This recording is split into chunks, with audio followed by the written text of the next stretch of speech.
Palmowski and Gademan did surprise me so much. This is actually my first version having my first race with the inverted field. This is the second year F1 Academy has done an inverted grid with the first season back in 2023 having an inverted sprint race as sprint one and then a regular race with regular qualifying times in race two. I was so scared for the more experienced drivers like Pan, Vogue, and Chambers just to come up and take the lead. But again, in Formula One Academy, there's no DRS, there's no push to pass. So I'm so happy to see Palmowski and Gademan fight for P1 for Palmowski. Gademan unfortunately had technical issues, but it was so great to see the new people fight for P1 and fight for the lead. The big question was how likely were they to stay up front, and the two of them just did a great job staying up front. The pressure they handle from Chloe Chambers, who is a regular racer when it comes to F1 Academy, has that win. She's showing a lot of potential already in those first two races. Wasn't making the mistakes, including Dorian Pin in that first race. Made that mistake, locked up.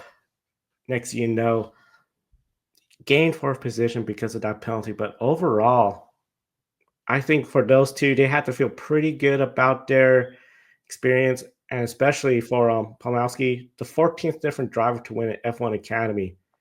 That is some elite company considering this is just 3 seasons in, because we've seen how the championship driver tends to dominate. Yes, so Palmowski qualified in fifth, but she started in the fourth spot on the grid. So she really made the most of this opportunity she had this weekend. She got some overtakes done, and of course, she took over the lead when Nina Gademan had that incredibly unfortunate mechanical issue. And that truly is, an example of being in the right place at the right time. I do want to emphasize that it wasn't all just down to luck. She held off Chloe Chambers' charge for several laps. And of course, this isn't the first time that we've seen Palmowski out in the F1 Academy circuit. She was a wild card entry at last year's race in Qatar, where she had a strong P5 finish. So I can't say that I'm really that surprised that she capitalized on her moment here.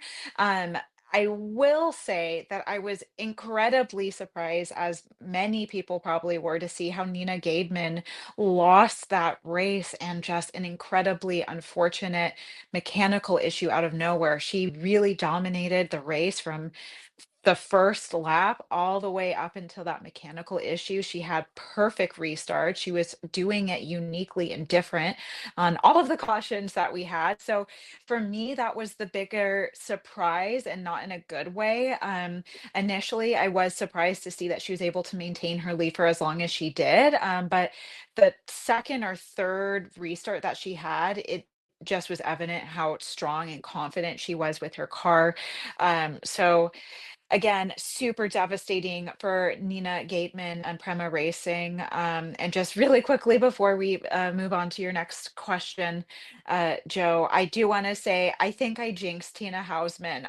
Another bad weekend for her. I was hoping that this year would be the start of a new, fresh page for her. And between race one and then running into Gademan, just again, not a good start for Tina Hausman.